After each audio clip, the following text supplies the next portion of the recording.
new drip.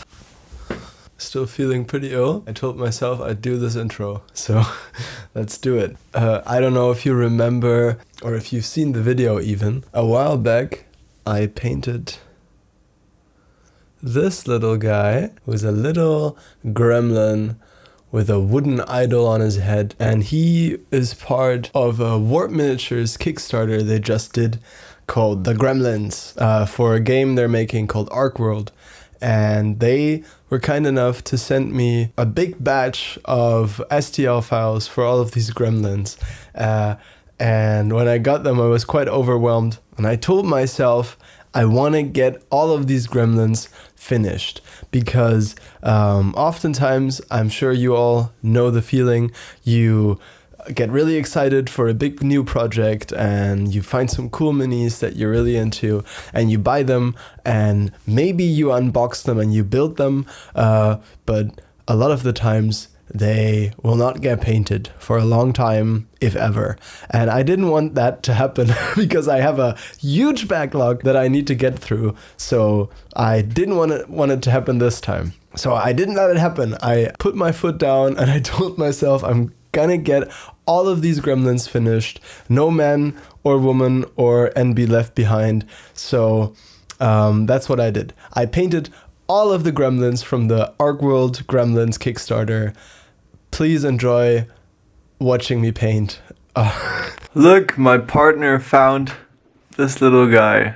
He was left on the balcony after I primed them all. And this guy, I didn't even prime him. He just fell down some kind of crack. So I primed him with the brush. So yeah, all new guy. Didn't show this guy before. There you go. He's got a little crooked spear. Okay, I hope you're ready for a bit of a longer one. And please excuse my awful voice. I'm sick again. Hopefully it won't last for too long. I started this project with just putting some texturing paste on the bases so that could dry while I paint the skin. And if you've seen the previous Gremlin video that I did, you'll see exactly how I painted the skin in detail, but I'll tell you the rough steps in this one as well. So I start with this pale flesh color because I want my gremlins to look kind of spooky and otherworldly. And this one is Rekar Flesh by Citadel, and it's like a very, very pale skin tone with some gray undertones that I like. And so once the textured bases are dry, we can go in there, and I like to use Mechanicus Standard Gray for my bases, just so all my models kind of work together. Every now and then I'll make an exception if I need like a particularly thematic base. But for these guys, I decided to go with my standard gray basing scheme. This is like the same basing scheme that I think the Heavy Metal team uses for their Mortal Realms bases for Age of Sigmar, if you're familiar with those. So it's just gray, and then I mix up my own black wash. This is like some black contrast paint with some acrylic medium and some water. And so once all of the bases have been covered in the wash, it's time to wash the skin. I mixed up a pale purple wash. This is a 50-50 mix roughly of Druchii Violet and Dreadful Visage, a contrast paint by Citadel. Is that how you say it? Visage? Or is it Visage? Not sure. For this big guy, the boss, I decided to add some more red in there. Just to have like a little bit of a distinction between the two skin tones. I feel like he gets to eat a lot more than the rest. He's probably a bit healthier. The other ones need to toil away for him and do all of the work. So I wanted him to be a little bit more well fed. And so here I'm doing a second wash. You could call this a recess shade or a deep wash, and I just target all of the crevices. For the bases, once the shade is dry, I do a dry brushing of Karak Stone, and then after the Karak Stone, I go back in with some Screaming Skull, which is a very light kind of bone white color. You know, you don't have to use Citadel colors, this is just what I use because I have it. Just use an off-white. And so now I based all of the hair and also this magical swirling effect with white. And this was the point where I really started to hate myself for not priming these white. I don't know why I primed them black when like most of the color scheme is pretty light, but I think it was like the only spray primer I had left. Yeah, anyways, after like a million coats, the white was covering, and I used some apothecary white contrast paint to shade it. I mixed a little bit of a blue shade in there as well to like darken it slightly and tinge it towards more of a colder shade. And once that's done, we're gonna let that dry as well. So this is something you may have heard about before. It's what we call the ugly stage, or sometimes artists will call this the valley of despair. This wash is dried. As you can see, there's like little chunks of white residue everywhere inside where the wash is pooled. I think this is like, maybe I didn't mix it enough. I don't know. It looks really bad. And right now, like, this mini is like only washes and lots of areas aren't painted yet, and there's lots of overspill, and I haven't cleaned up anything. You can see some gray there, some white there, lots of little speckles from being sloppy with the white because I was getting impatient. There's like basically no highlights at all, and they look pretty bad right now. If I didn't have the test model already finished and I didn't know that like this is what they're gonna look like, I would be getting pretty anxious right about now, probably, about like where this is going, especially with the hair. I wish I had a test model to know like, oh, this hair is like going somewhere, because I think I might have gone too bright. Like maybe I should have based it in like a lighter gray instead of the pure white. But you know, you just have to power through this. So one way to deal with this is you could approach painting a mini in the way that I did for the tester model, where you go each area one by one. So I could now finish the skin and be done with the skin, and that'll give me some confidence and show me kind of like where we're going with this end product. But because I'm batch painting, I know I am not as careful and not as slow as usual. So I know I'll make some mistakes and I'll spill some paint like I did here. And that's why I'm not finishing any detail up until the end. What I'm gonna do is I'm just gonna get a base coat on everything and get some shades, and that'll set me up nicely for highlighting, and then they won't be quite as ugly anymore, and I'll kind of start to see where they're going, and that'll help immensely, hopefully. Okay, so moving on, we're gonna base coat all of the wood. I use dryad bark for this. It's a sort of warm but very dark and subtle brown tone that I like to use for wood. And it provides a nice contrast to the very light hair. And then for this magical effect, I did some wet blending of two different contrast paints. This was Pterodon Turquoise and Aether Matic Blue near the top. And now I'm base coating all of the little fur loincloths that they've got. So I'm using Citadel paint again. This one is called Mornfang Brown. And I'm just going around and painting all of these little fur details. I also decided to paint this leaf on this guy's head as well in this orange color. And all of the stone gets a gray treatment. Just pick like a medium gray, like a 50% lightness gray. Okay, here's where we're at. I based all of the stone bits now.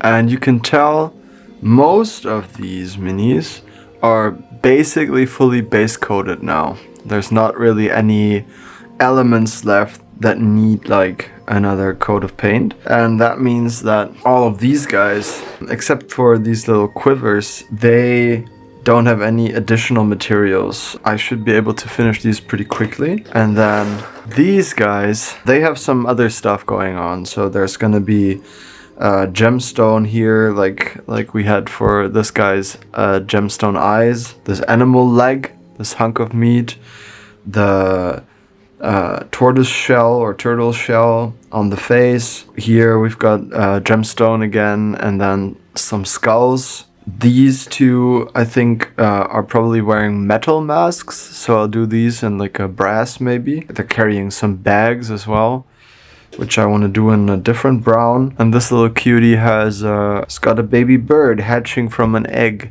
so those are different materials as well. So that's just maybe a helpful way to think about these projects like this, these batch painting projects. You want to think in terms of like different materials, right? I think it helps to finish stuff. That's why it's so nice to do a test model first and finish it all the way from beginning to end, because that'll motivate you. It'll give you something to kind of aim for. It's like a goalpost, right?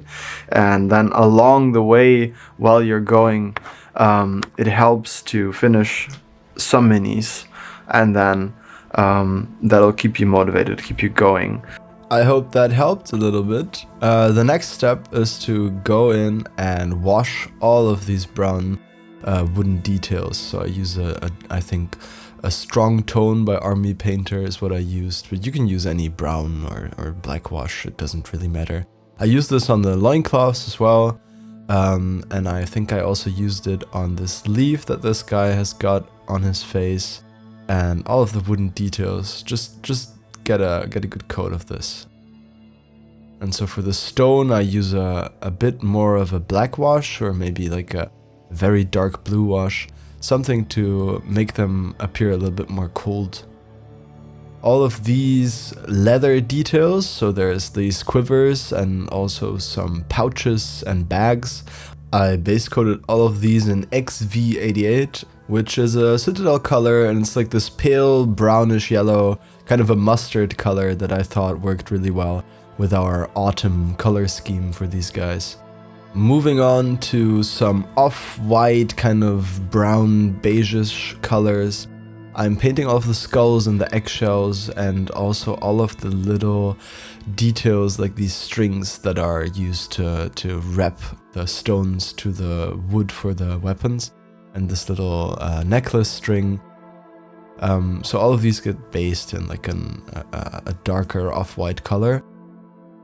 You don't want to go too light too quickly, because we still want to highlight this. And the metal masks, I'm using Decayed Metal by Skill 75, one of my favorite metal colors. And once all of that is dry, we can wash it again. I'm using like, I think a mix of like Reichland Flash Shade and Sepia tones. You know, most of the time I mix my own washes, so don't be afraid to experiment a little bit. I love these little bird chicks. They're great. I've got the big birds, but I haven't painted them yet. They'll be a fun little project later on, but for now I wanted to focus on the gremlins, because this took so much time. I think all of the footage of me painting was like taken across 4 or 5 days, and editing, obviously, because I keep getting colds, is also taking a while.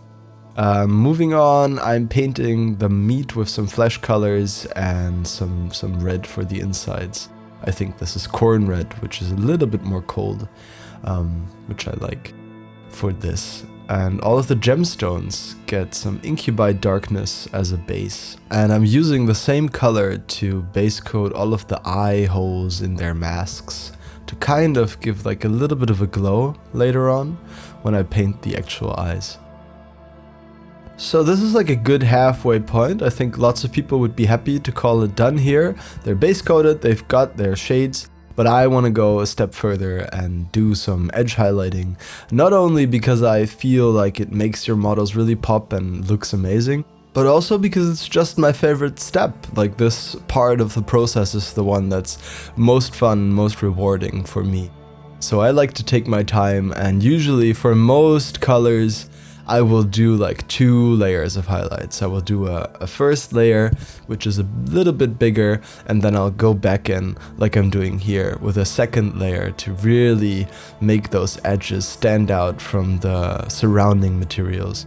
And it just makes your model more readable, it improves the contrast, it provides some nice little sharp details for the eye to kind of trace when you're looking at a model. So if you're like scared of this, if you haven't given this much of a try yet, I would really recommend it. It's not as hard as it looks. You can use the edge of your brush to kind of drag it along most of the raised details, and you'll automatically get some nice edge highlighting. It's really not that difficult. Like, you don't have to do crazy freehand lines or try to be super neat.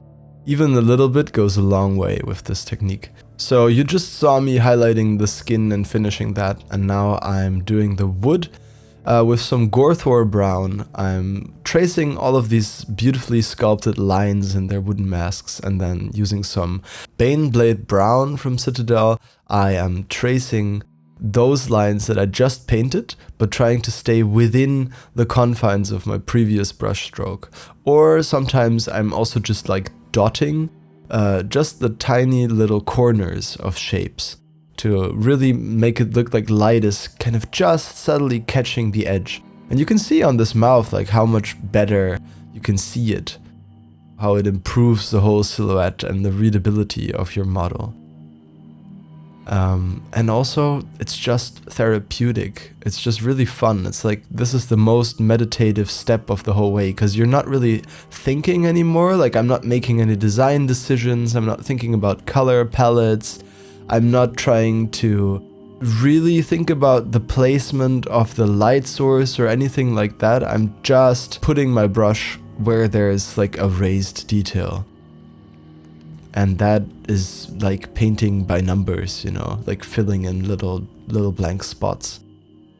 So maybe that's why I enjoy it so much. For these ochre details, the mask and the leather bags and the quivers, I'm using off-white bonish colors to highlight this, because I think it looks really good with the more saturated layer beneath. And I'm really having fun with this turtle mask. Lots of little nice edges to try to catch with your brush for this edge highlighting. So if you want to give this a try, maybe pick a model with those kind of details. I think for all the crap Games Workshop gets, their models are really suited for this technique. But as you can see, warp miniatures, they're great. They have the painting in mind when sculpting their minis, and you can really tell. And that made these a joy to paint. I've painted some 3D printed miniatures that, I don't know, I feel like maybe the sculptors didn't really test them or have painting in mind per se when designing their miniatures, when sculpting them. But with these you can really tell that the people designing the miniatures know like what is fun to paint and what is not, like what will look good with a certain technique. I think you could use contrast paints or washes on these, but you can also do this like heavy metal edge highlighting approach, and both look fantastic. So good job, well done to the Warp Miniatures team. Yeah, I think it makes a big difference. I'm highlighting the meat with some lighter fleshy colors. I think this is Cadian flesh tone, and I like to even here, even though it's like quite stylized, I like to go in and do some edge highlights. And then the birdies get the same layer applied as like a base coat for their skin, which I then wash with a red wash. And while that's drying, I'm finishing up the meat with some final dot highlights, and the hooves and also these little wooden eyebrows he's got on his mask. I painted these in the same way as the rest of the wood that I did before, and just placing some tiny little dots there, and you can see how much of a difference that makes. It just really makes it pop, I think. Highlighting the skin of the birds, and luckily these aren't too big, so there's not that much to highlight, and I can move on to the eyes. And we're getting close to the finish line now, because this is usually when you can tell like, okay, you're nearly done when you start doing all of these little details. I decided to do the beaks and the toes, or claws, I suppose, in the same kind of desaturated blue color. I thought some more cold tones could be nice, because most of the models are pretty warm in temperature. And just highlighting these with like consecutive layers of brighter and brighter bluish tones. Painting the eyes in the same color, and once those are done, I think they look quite funny. Putting two little dots of white in the corners as like little reflections. And I think those birds look really cute. And then for the hair, I decided to go and do a final highlight pass with some white edge highlights. Even though it's like almost not noticeable, I think it does help to clean them up a little bit. this magic effect, you can see how much you can get done with just contrast paints. But to go that little extra mile, I am going back in and mixing some colors that look similar to the ones that were produced by those contrast paints. And going back in and doing some manual highlights. Also just because it's fun, you can add some little extra details, like here and there I've added some little magical sparkles and dots in there to really make it look like a swirling mass of energy all around his staff. And so the staff and all of the gemstones and all of the minis, they get this same treatment where I do a first layer and then a second one that is much brighter. And I go back and forth a little bit until I feel like the balance is there and it looks good. And with the second layer, Gauss Blaster Green, which is like a Citadel Edge paint, I paint all of these little tiny eyes in all of these masks. Speaking of which, I forgot to highlight these metal masks, so I'm doing that here. Just one layer should be okay for this brass color. You know, we've already got like some interesting shading going on. And the last step is to finally paint all of the base rooms black. I'm back. Hello. I hope you enjoyed watching me paint so many gremlins. Man, guys, I need to be real for a sec. I am exhausted. I feel ill. My partner got COVID. I have been like in quarantine in the living room while my partner has the bedroom for themselves. And I can't get rid of this cold. I'm still testing negative for COVID at least. So, you know, that's a good thing at least. But yeah, painting these gremlins, it's taken much longer than I thought, but I'm so happy that it's finally done. How sick is this shirt, by the way? Iron Litany makes these shirts. They don't send to the EU, but I had a friend send it to me, so thank you for that. Here they are! They're all finished. Look at them all. There's so many. We got that big guy here and all of the other ones. I'll do some proper turntable videos. Such a large project. I hope my little tips on batch painting maybe helped you a little bit. I actually, hold on a sec. Look, I ordered a mechanical turntable. Motorized is what I meant to say. Because up until now I've been using just like a very simple, like a little wooden Lazy Susan. Slightly pricey, but hopefully it'll be worth it. So cue the awesome motorized turntable beauty shots.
Thank you so much for watching. I hope you didn't mind the slightly chaotic energy and my stuffy nose and my bad voice. I hope it was okay for you. I already have other videos in the pipeline. I went to an awesome local like flea market where they sold Warhammer and other hobby related stuff. So cutting together like a little vlog and an unboxing and showing you like what I bought.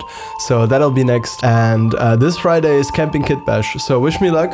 that I'm healthy enough to go. Otherwise, I'm gonna go cry and crawl into a corner and die. Please like the video. If you liked it, send it to your great mama, and kisses.